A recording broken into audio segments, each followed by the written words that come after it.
안녕하세요. 결혼은 현실이다라는 말이 그 어느 때보다 마음에 와닿고 있는 올해 31살 된 여자입니다. 예비 신랑과 연애하던 시절에는 정말 더할 나위 없이 좋았죠. 그도 그럴 것이 그땐 마냥 좋은 것만 보러 다니고 좋은 것만 먹고 좋은 이야기만 나눴으니까요. 함께 좋은 시간을 보낸 만큼 결혼하고 나서도 똑같이 좋은 인생을 꾸려나갈 거라는 생각에 그렇게 결혼도 결정하게 되었던 거고요.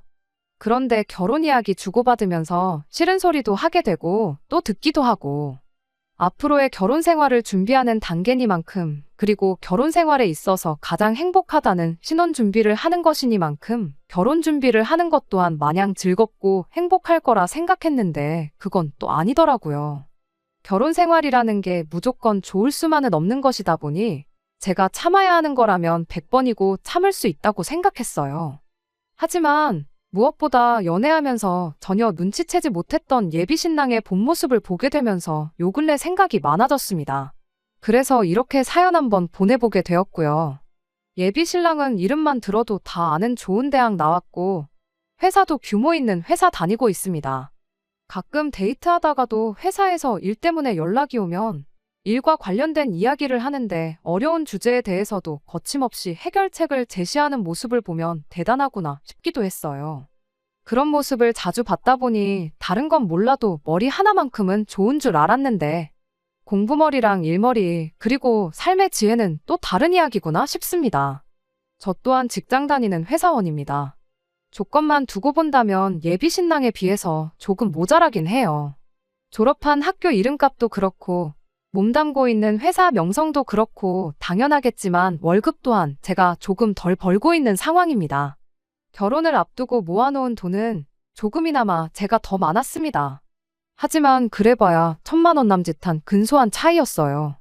2년 연애하는 동안 예비 신랑이 데이트 비용으로 1,000만 원을 썼냐고 물으면 절대 그런 건 아니라고 대답하겠지만 그래도 예비 신랑이 남자라고 저보다 돈을 더 낸 게 있었으니 그 정도 차이를 가지고 결혼을 한 해 만에 고민할 건 아니라고 생각했습니다. 둘이서 모아놓은 돈이 그래도 합치면 1억 7천 정도 되기도 했고요. 어디 가서 돈 못 모았다고 할 만큼은 아니잖아요.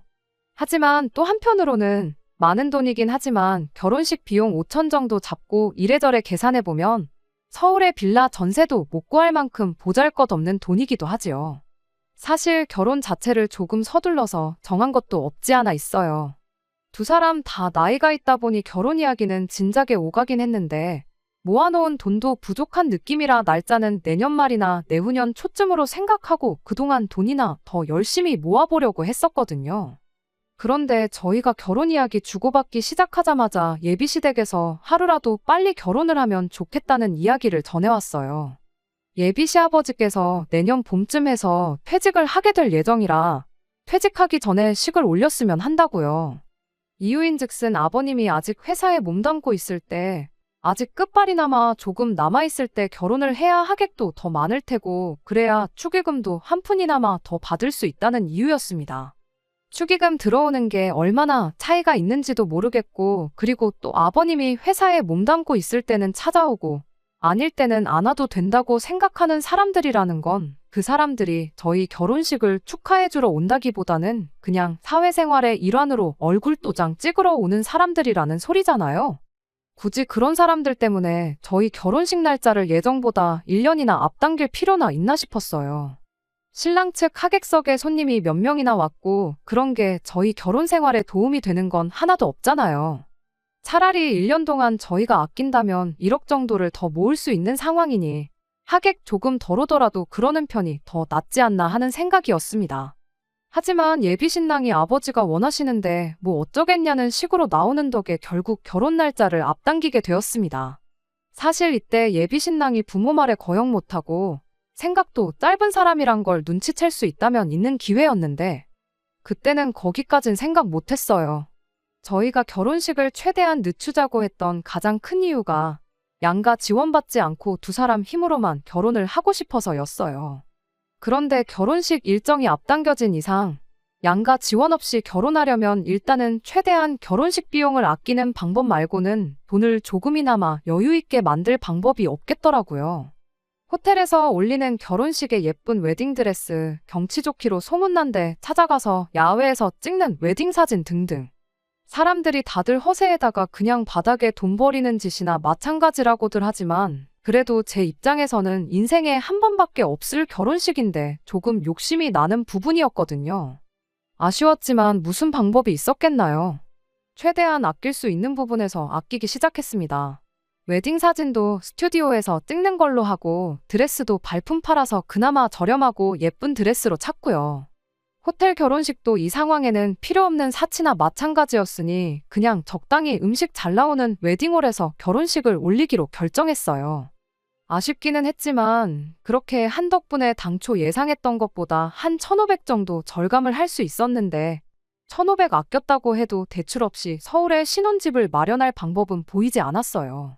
신혼집 말고는 거의 모든 준비가 끝난 상황이었고 없는 돈에나마나 그래도 어떻게든 좋은 집 한번 찾아보겠다고 틈만 나면 이 지역 저 지역 발품도 팔고 인터넷도 뒤져가면서 신혼집을 물색하기 시작했습니다. 그러다 알게 된 게 꼬마 아파트였어요. 투자 목적으로는 별로긴 하지만 요즘같이 1인 가구, 2인 가구가 대세인 상황에 사람들한테 선호도가 높은 편이라 내놓기만 하면 바로 나가는 거나 다름없다고 요즘 같은 불황에도 황금성 하나는 좋다고들 하는 이야기를 듣게 되었습니다. 집값도 몇 년 전에 비해 거품이 많이 빠진 상태라는 것도 매력적이었지요. 그렇게 작은 평수 아파트를 이래저래 알아보던 결과 마음에 드는 매물을 몇 개 찾을 수 있었어요. 10평 남짓한 작은 집에 지은 지도 오래된 아파트였지만 두 사람 사는 데는 아무 문제 없겠다 싶었고 나름 역세권인데다가 두 사람 다니는 회사랑 접근성도 그렇게 나쁘지 않은 편이었어요. 신혼집 치고는 조금 작고 볼품없을지라도 일단 그 집에 신혼살림 차려서 살다가 돈을 차곡차곡 모아서 아이가 태어날 때쯤엔 더 큰 집으로 이사를 가면 되겠다 싶었습니다. 하지만 여전히 저희가 가진 돈으로는 2억 5천 정도가 부족한 상황이었습니다. 어차피 저희가 내년에 결혼을 했다고 하더라도 대출은 당연히 받아야 하는 상황이었기 때문에 신혼집은 이 집으로 하기로 정하고 대출을 알아보고 있었어요. 그러던 중에 예비 신랑이 좋은 소식이 있다면서 신이 나서 저한테 연락을 해왔어요. 무슨 일인가 했더니 예비 시댁에서 선뜻 2억 5천을 지원해주겠다는 이야기를 해오더라고요. 애초에 부모님께 손 벌리는 게 싫어서 부담돼서 양가 지원은 없이 결혼하기로 했던 건데 하지만 반면에 또 돈을 지원받을 수 있다는 소리가 나오니 갑자기 알터니가 빠진 것 마냥 고민이 해결된 것 같고 그런 큰 돈을 선뜻 지원해주겠다는 예비시 부모님께 감사한 마음도 들었어요. 막상 예비시댁에서 큰 돈을 해주겠다고 나오는데 저희 집이라고 가만히 있을 수는 없었죠. 괜히 나중에 말이 나올 수도 있는 민감한 부분이기도 하니 해야 할 건 확실히 해야 한다고 저희 어머니께서 먼저 말씀하셨기도 하고요. 그래서 저희 집에서도 부랴부랴 현금예단 2천과 의뢰예단이라고 하면 딸려오는 것들을 준비하기로 했습니다. 신혼집에 혼수를 채워주시겠다고 했는데 집이 10평짜리다 보니 딱히 이것저것 필요했던 상황이 아닌지라 냉장고에 세탁기, 침대랑 에어컨 등등 꼭 필요한 것만 넣으니 비용이 생각보다 적게 나와서 혼수를 포함해서 거기에 국산 준대형차 한 대를 뽑아주시기로 했습니다. 그렇게 저희 집에서 지원해주기로 했던 금액이 대충 돈으로 환산해보면 9천만 원 정도 됐어요. 저희 어머니께서 농담 삼아서 아주 딸 2번 시집 보내면 집이 거덜나겠다고 하시면서 2번은 못 해주는 거니까 결혼하걸랑 싸우지 말고 꼭 행복하게 살라고 하셨습니다. 본의 아니게 양가에서 큰 지원을 받고 결혼하게 되었으니 예비신랑과는 이야기 끝에 양가에 매달 용돈으로나마 얼마씩 챙겨드리자고 이야기를 했습니다. 거기까지는 좋았는데 예비신랑이 먼저 저한테 묻더라고요. 그럼 용돈은 얼마 정도를 드리는 게 좋겠냐고요. 저희 두 사람 벌이가 그래도 저희들 또래에 비해서 낮은 편은 아니었어서 굳이 드린다면 통 크게 드릴 수도 있었어요. 하지만 당장 신혼집 문제가 해결되었다고 한들 거기는 그냥 다음 집으로 이사를 가기 위해 거쳐가는 집이지 평생 살 집이 아니었잖아요. 기분 내는 것도 좋지만 현실적으로 생각해보면 여전히 저희들은 돈을 많이 아껴 써야 했기에 달에 한 20만 원씩 드리면 되지 않겠냐고 했습니다. 사실 그것도 저는 많이 드리는 거라고 생각했어요. 10만 원씩 드리자니 그건 생색도 안 날 것 같기도 하고 오히려 그것도 용돈이라고 주는 거냐 기분 나빠하시지는 않을까 싶어서 그 2배인 20만 원으로 정한 거였습니다. 액수를 정하기 전에 제 주변에 결혼한 사람들한테 의견을 구해봤는데 무슨 매달 용돈을 챙기냐, 어버이날, 명절, 생신 이 정도만 챙겨도 충분하다는 의견이 대부분이었거든요. 사람 일이 앞으로 무슨 일이 생길지 모르는 건데 그렇게 들이다가 중간에 못 드리는 일이라도 생기게 되면 그때는 어떻게 할 거냐, 드리던 걸 끊을 수도 없고 그것도 문제 아니겠냐. 게다가 용돈이라는 게 평생 같은 액수만 드릴 수도 없는 노릇 아니냐. 시간이 지나면서 그것도 더 드려야 할 테고 지금부터 드리면 앞으로 30년은 드려야 하는 건데 매달 드리는 거 감당 가능하겠냐 등등 여러 의견과 조언을 받았었습니다. 그렇게 들은 조언을 토대로 나름의 결론을 내린 게 달에 20만 원이었어요. 별 볼 일 없는 액수처럼 보일지라도 매달 드리는 데다가 명절이나 생신 같은 특별한 날 따로 50만 원씩 챙겨드리면 양가 합쳐서 1000만 원씩 나가는 거고 그게 저희 상황에 할 수 있는 최대치라는 판단이었죠. 그런데 예비 신랑이 제 말을 듣더니 표정이 굳어서는 그건 좀 아닌 것 같다고 하더라고요. 20만 원이라는 액수가 작아서 저러는 건가 싶었는데 그게 아니었습니다. 한다는 소리가 우리 집에서 신혼집을 구해준 거나 마찬가지인데 액수만 따져도 거의 3배에 가까운 돈을 해주시는 거지 않냐고요. 그런데 어떻게 양가의 용돈을 똑같이 줄 수가 있냐고 그건 말이 안 된다는 겁니다. 저희 집에 20만 원을 줄 거면 이치대로 예비시댁엔 못해도 최소 50만 원은 드려야 한다는 거예요. 제가 이미 앞으로 결혼 생활하면서 매달 생활비는 얼마씩, 저축은 얼마씩 해서 1년에 얼마를 모아야겠다. 이런 식으로 대략적인 예산을 짜놓은 상황이었다 보니 돈을 더 드려야 한다는 예비신랑의 말이 어이가 없었지만 그래도 꼭 예비신랑 고집대로 해야 한다면 차라리 그럼 저희 집에는 따로 용돈을 안 드리거나 10만 원씩만 드리고 예비시댁에 30만 원을 드리면 되려나 혼자 머릿속으로 계산을 하고 있었어요. 그런데 이어서 나온 예비신랑의 말이 더 충격적이었습니다. 용돈 50만 원 뿐만 아니라 거기에 더불어서 매달 200만 원씩을 더 드려야 한다는 소리를 해왔으니까요. 저는 처음에 제가 뭘 잘못 들었나 싶었어요. 그도 그럴 것이 당장 용돈을 20만 원 정도 드리자는 이야기를 하고 있었는데 한 푼 두 푼도 아니고 그 10배에 해당하는 액수인 200만 원 이야기를 하고 있었으니 말입니다. 저는 곧장 예비신랑한테 난데없이 200만 원을 더 드리겠다니 그건 무슨 소리냐고 물어봤는데 예비신랑이 우리가 결혼 일정을 왜 앞당겼는지 기억이 안 나냐고 한번 생각해보라며 애매한 대답을 하더군요.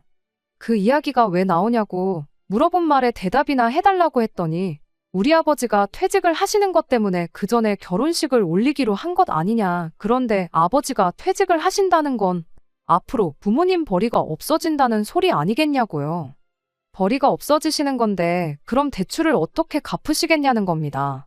난데없는 소리에 정신이 없는 와중에 대출은 또 무슨 소리인가 싶었어요. 지금 무슨 소리를 하고 있는 거냐고 벼랑간 대출 이야기는 또 왜 나오냐고 물었더니 알고 보니 예비시댁에서 해준다던 2억 5천이 예비 시부모님이 가지고 계신 돈에서 해주시는 게 아니었고 전액 새로 대출을 받아서 해준다는 거였답니다. 그리고 아버님이 퇴직을 하게 되면 벌이가 없어질 테니 앞으로 그 대출원금과 이자는 전부 저희가 갚아야 한다는 소리였지요. 이건 뭐 저희 집에 20만 원을 안 드리고 예비시댁에만 용돈을 드리자고 할 수도 없는 노릇이었어요. 예비신랑한테 그게 무슨 터무니없는 소리냐고 원금도 이자도 우리가 다 갚는 거라는 소린데 그럼 우리가 대출을 받는 거랑 뭐가 다르냐고 따져 물었습니다. 그렇게 따지면 예비시댁에서 저희 집이 해주는 돈의 3배를 해주는 게 아니라 땡전 한 푼 안 보태주는 거나 마찬가지 아니냐고요. 예비신랑은 뻔뻔하게도 그럼 용돈은 안 드리는 걸로 하고 달 200만 원씩만 보내드리면 되겠다고 대답하더군요. 2억 5천 대출 받는데 달에 200씩 내드리는 것도 말이 안 되지 않냐고. 아무리 원금까지 같이 갚아나간다고 한들 그럴 거면 차라리 지원받지 말고 다른 집을 알아보자고 했어요. 우리가 모아놓은 돈이 아예 없는 것도 아니고 1억 정도만 신혼부부 전세대출 받아서 빌라 전세 같은 거 알아보자고요. 전세대출 받으면 원금까지 갚을 필요도 없고 이자만 부담하면 되는 거니까 차라리 계획한 대로 몇 년 고생해서 대출 최소한으로 받아서 이사 가는 게 낫지 않겠냐고 했어요. 예비 신랑은 대번에 그렇다고 해주기로 한 돈을 안 받냐, 그러면 우리 부모님이 얼마나 민망해 하시겠냐고, 그건 생각 안 하냐고 따지더군요.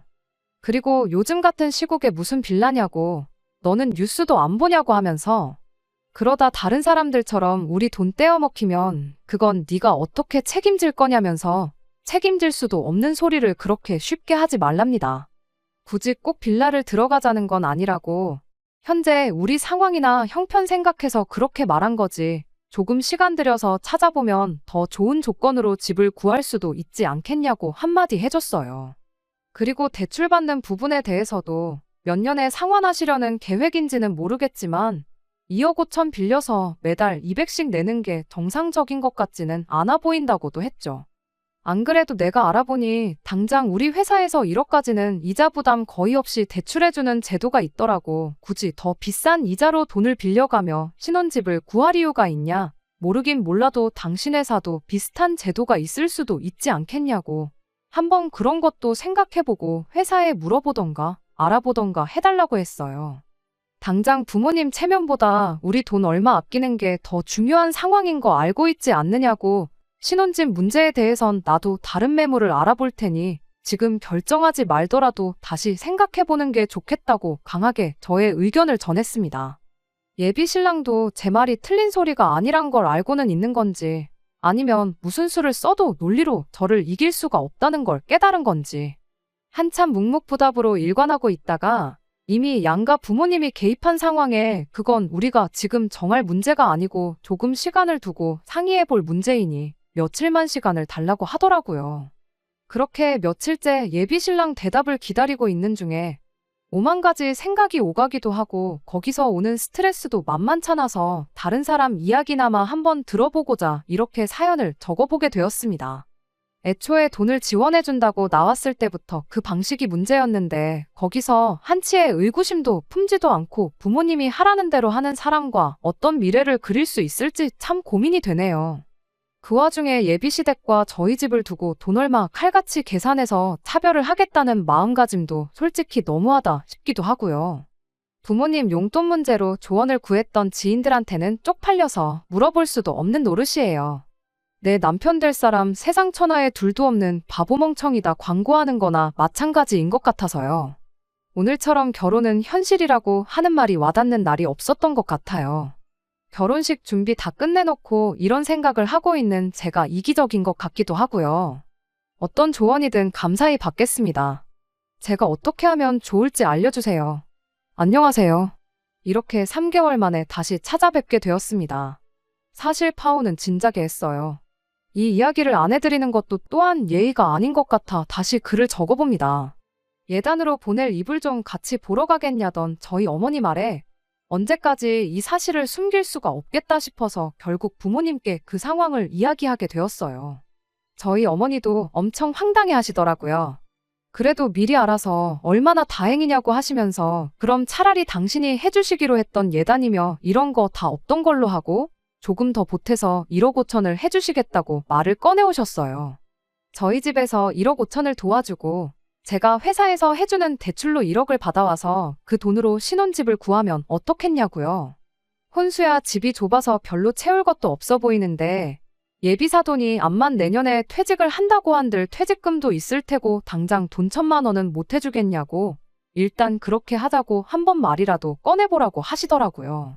그리고 용돈 같은 거 필요 없다고 그런 거 저도 모아놓았다가 고스란히 돌려줄 거니까 그냥 처음부터 주지 말라고 하셨습니다. 사실 저희 어머니가 그렇게 나왔을 때 어떻게든 이 결혼을 하겠다는 게 아니라 진작에 파혼을 했어야 하는 거였는데 무슨 좋은 꼴을 보겠다고 예비 신랑을 만나 좋은 소식이랍시고 이 이야기를 전해줬는지 모르겠네요. 상식적으로 생각해보면 누가 들어도 훨씬 더 좋은 조건이 되었는데 예비 신랑은 그 제안을 썩 내켜하지 않는 분위기였어요. 이유는 말을 안 해줬지만 대충 봐도 저희 집에서 돈을 더 해주는 만큼 결혼 생활에 있어서 주도권을 빼앗기지는 않을까 그런 생각을 갖고 있는 것처럼 보이더라고요. 그리고 그 생각은 예비 신랑뿐만 아니라 예비 시어머니도 똑같은 생각이었습니다. 그날 이후 며칠 지나서 예비 시어머니도 함께해서 이 상황에 대해서 한번 허심탄회하게 이야기해보고자 셋이서 만나는 자리를 만들었거든요. 안부라든지 심심한 근황 이야기 할 것도 없이 예비 시어머니가 저한테 대뜸 먼저 말을 꺼내더라고요. 아들한테 이야기는 다 듣고 왔는데 당신은 그렇게는 못하겠다고요. 아무리 생각해도 경제적으로 보나 지금 상황으로 보나 이 방법보다 더 좋은 방법이 없는데 왜 자꾸 갚지도 못할 능력밖에 대출을 받아서 억지로 결혼을 시키려는 거냐 하고 대놓고 물어봤어요. 그랬더니 예비 시어머니가 하는 소리가 아무리 시대가 변했다고 해도 집은 남자 쪽에서 해오는 게 맞지 않느냐고 말을 하더라고요. 저희 집에서 해오는 돈 반도 안 되게 해오는 아들이 앞으로 결혼하고 나서 보고 살 처가 눈치를 생각하면 자다가도 눈이 번떡번떡 뜨인답니다. 돈 얼마 더 해줬다고 저희 부모님이 내 남편 될 사람한테 눈치 주실 분도 아닌데 상견례 때 딱 한 번 만난 걸 가지고 그렇게 생각하는 것부터 어이가 없었어요. 차라리 갚을 능력도 안 되는 대출 받아서 신혼집 해줬다는 이유로 우리한테 달마다 200만 원씩 뜯어가는 걸로 눈치를 주면 주셨지 절대 그런 분들 아니시라고 대답했죠. 지금이 조선시대도 아니고 신혼집 안 해왔다고 처가에서 아직도 눈치 주는 집이 있기는 한가 싶었습니다. 어차피 받을 대출이면 이자 부담 조금이라도 덜한 게 낫지 않냐는 말도 통하지 않았습니다. 그러면서 자꾸 조선시대 마인드를 강요를 하시길래 저도 그때 그냥 이 결혼은 포기하는 게 낫겠구나 싶었어요. 소 귀에다가 경을 읽어도 이것보단 이해를 잘하지 않겠나 싶었거든요. 그래서 알겠다고 알아서 하시라고 그랬습니다. 2024년에 와서 조선시대 마인드를 강요하시는데 저도 똑같이 조선시대 마인드로 나가야겠다고 집은 어머님께서 해주시는 걸로 알고 있겠다고 대답했죠. 하지만 대출은 2억 5천만 받는 게 아니라 좀 더 알아보셔야 될 것 같다고 했어요. 조선시대에 며느리가 집해 가는 거 본 적 있으시냐고. 그러니 저도 신혼집에 내 돈이며 저희 부모님 돈까지 한 푼도 드릴 생각 없다고요. 해오는 집이 또 기둥 몇 칸짜리 되는 대감님 저택도 아니고 고장 10평짜리 아파트이지 않느냐고. 콩할 만한 집인데 지참금으로 뭐 대단한 거 필요하시겠냐고. 그래도 빈손으로 갈 수는 없는 노릇이니 지참금으로나마 이불 몇 채랑 혼수 정도는 제가 채우는 걸로 하겠다고 했습니다. 그리고 집대출금 또한 내가 버는 돈으로 갚을 생각 없으니 그 부분에 대해서는 아드님과 잘 상의하시라고 했습니다. 아, 조선시대 마인드시니까 제가 밖에 나가서 돈 벌어오는 것도 싫지 않으시냐고. 원한다면 직장도 그만두고 남편 외벌이 시켜서 벌어다주는 돈으로 먹고 살아야겠다고도 했네요. 저는 10평짜리 집에서 뼈 빠지게 집안일 하면서 남편 내조하는 데만 힘을 쏟으면 되는 거 아니겠냐고요. 바깥 양반이 벌어다주는 돈으로 먹고 살고 할 텐데 저희 집에서 사위한테 고마워하면 고마워해야지 눈치 줄 일 없을 테니 좋은 거 아니겠냐고. 혹시나 시댁에도 남편한테 내조하듯이 충성하는 그런 며느리를 원하신다면 서울 구석탱이에 지은 지 30년도 넘은 쥐똥만한 10평짜리 집이 아니라 강남의 신축으로 평수 넓은 좋은 집으로 구해달라고 했습니다. 그렇게 하면 찍소리도 안 하고 남편 처가에 눈치 보고 살 일도 없게 만들고 하늘 같은 남편한테 말대꾸 한마디 안 하고 받들어 모시고 살겠다고. 앞으로 제 남은 평생을 출가외인으로 시댁에 충성하며 나가 죽으라고 하시면 보는 앞에서 죽는 신용도 해드릴 수 있다고요. 그렇게 한마디 했더니 예비 시어머니가 얼굴이 시뻘개져서는 지금 이게 뭐 하자는 짓이냐고 역정을 내더라고요. 저야말로 이게 지금 뭐 하자는 거냐고 묻고 싶다고. 아들이 결혼해서 주도권 없이 지낼까봐 걱정이 되면 며느리가 찍소리도 못하게 완벽하게 준비해놓고 결혼을 시키던가. 그게 안 되겠거든 그냥 결혼시키지 말고 평생 품에 끼고 사시라고 했습니다. 저도 저 사람한테 억지로 나랑 결혼해달라고 붙잡을 생각 없다고요. 해줄 생각도 없었겠지만 어차피 그렇게 못 해줄 걸 알았기 때문에 다시 한번 똑같은 말 한 번 더 해줬어요.